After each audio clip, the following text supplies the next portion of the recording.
Conformity Gate is not over, and there is more to this story. At this point, I don't even think that's debatable anymore. I know what you're thinking.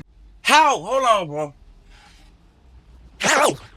If Stranger Things was really finished, we wouldn't still be having this conversation. And we definitely wouldn't still be finding details that could have been removed, fixed, or cleaned up after release, but weren't. So yeah, Conformity Gate is still alive. A lot of the inconsistencies people are pointing out are not accidents. These are things that could have been patched, edited, or quietly cleaned up after release. Netflix has already proven they can do that. They literally went back and removed Holly's Under Armour logo after people noticed it. That tells us post-production edits are absolutely on the table. So why didn't they fix the dial still switching colors? Why does it still flip to gray when gray has already been established as a mistake in memory? Why are there episode posters with visual inconsistencies that don't match the timeline? Those aren't locked-in VFX shots from years ago. Those are marketing assets. Those are controllable. And they left them exactly as they were. That doesn't feel accidental. That feels intentional. It starts to look less like sloppy filmmaking and more like breadcrumbs, like they wanted people to notice. Maybe even wanted Conformity Gate to trend. At this scale, trends don't just happen.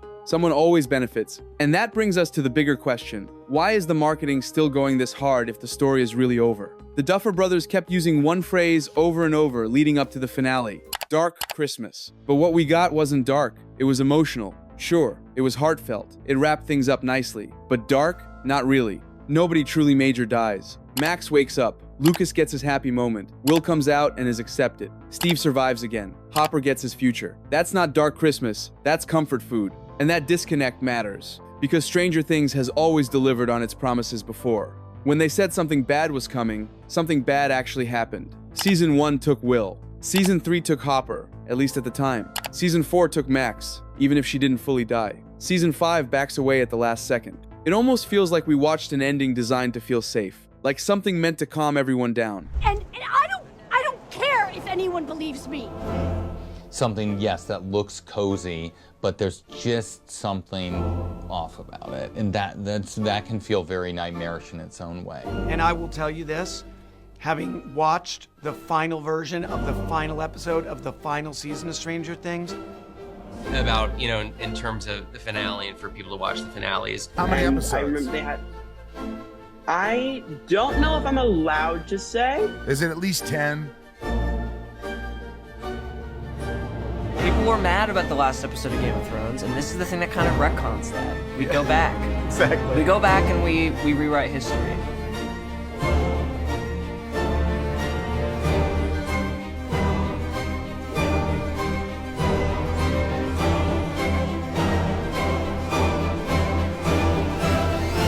Somehow, I was in another time.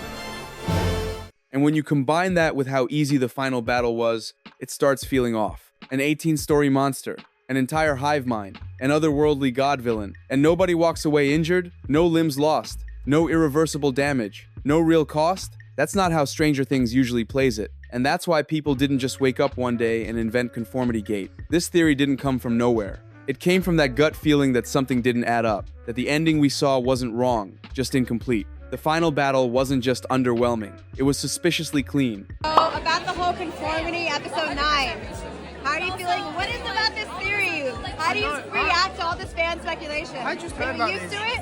So I'm not on social media, but my friend just told me about this. It's kind of kind of insane. Are you used to it? I don't know. Think about what they were fighting. Vecna isn't just some guy. He's a god-tier entity tied to an entire dimension, a hive mind built up for 4 seasons as unstoppable. Every time the kids faced him before, it came with consequences. Trauma, death, permanent damage. This time, they walk in, they split up, they win. No major injuries, no sacrifices. No moment where you genuinely think they're not all making it out. Even the way it's staged feels different. There's no chaos, no desperation. It almost feels rehearsed, like everyone is playing the role they're supposed to play to reach an ending that's already been decided. And that's where the illusion idea starts creeping in. Because if Vecna's whole thing is control, manipulation, and making people believe they've won when they haven't, then the cleanest trick he could pull is letting them think the fight is over. That would explain why the finale feels emotionally resolved but logically unfinished. Why it answers feelings but leaves plot threads dangling.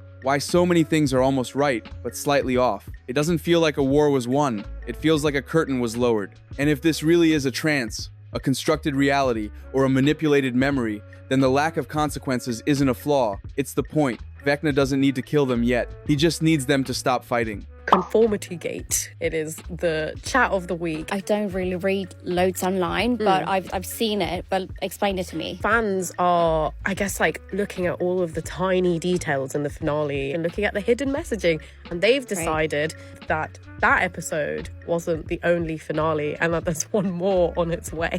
So what do you think about Conformity Gate? I don't think there's another episode. I didn't film another episode, but there's a really lovely documentary that's coming. If there's one character this entire theory keeps circling back to, it's Mike. And that's not random. Mike isn't just the narrator at the end.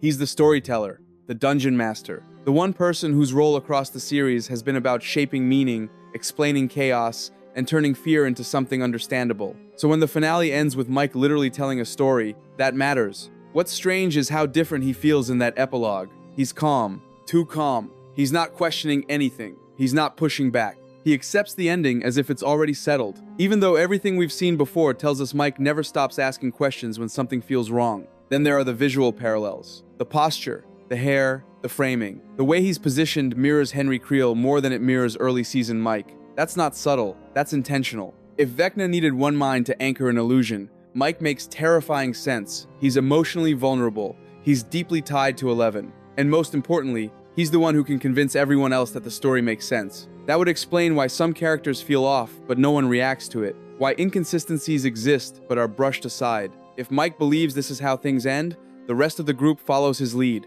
just like they always have. This also reframes the conformity idea. It's not about everyone being mind-controlled in some obvious way. It's about acceptance, about choosing the version of reality that hurts the least. Mike doesn't want to fight anymore. He doesn't want to lose anyone else. So if Vecna offers him a world where the story feels finished, where the pain is wrapped up neatly, why wouldn't he take it? And that's the scary part, because if Mike is the anchor, then breaking the illusion doesn't start with fighting Vecna again. It starts with Mike waking up. The Stranger Things finale doesn't just feel emotionally off. It breaks the internal logic the show has spent 5 seasons carefully building. This show is obsessive about rules. The Upside Down has rules. Vecna's powers have rules. Memories, trauma, time, gates, all of it follows patterns. And then suddenly, in the finale, those rules stop mattering. Characters stop reacting the way they always have. The hive mind barely responds. Vecna's presence feels distant instead of suffocating. Will, who has been a walking antenna for danger since season 1, barely registers anything after the fight.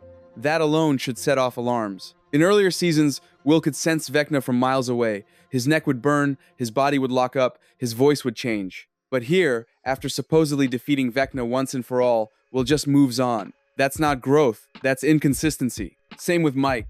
The show has never framed him as someone who lets things go easily. He spirals, he obsesses, he questions everything. Yet in the finale, he suddenly accepts closure with almost no resistance. That's not Mike Wheeler. The only way this behavior makes sense is if what we're watching isn't reality, but resolution being imposed on them. A version of events designed to feel final, not true. Vecna's greatest strength has never been physical power. It's control. Psychological control, making people accept lies because they're easier than the truth. And that's exactly what the finale feels like. Not a victory, a settlement. A version of the story where everyone stops asking questions, where the world feels quieter, where the pain is dulled, where the fight feels over even though nothing was truly fixed. That's why people didn't just dislike the ending, they rejected it. Because subconsciously, it doesn't behave like a Stranger Things ending. It behaves like something pretending to be one. And if that's intentional, then episode 9 isn't extra content. It's the moment the illusion breaks. In direct response to Conformity Gate, the Duffer Brothers were asked very recently if they would ever consider adding more to the story or bringing characters back,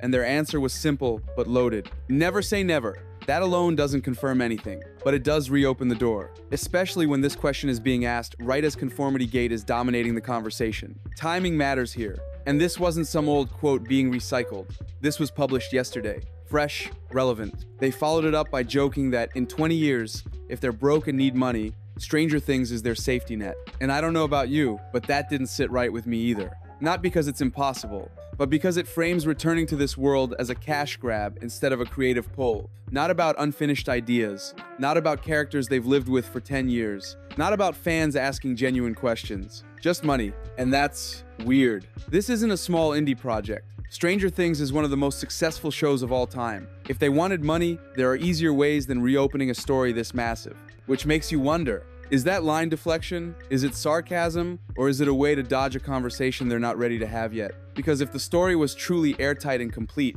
there'd be no reason to joke about a return at all. They also mentioned frustration with companies capitalizing on conformity gate, saying it fueled conspiracy thinking. But here's the thing. Conformity gate didn't start because fans are delusional.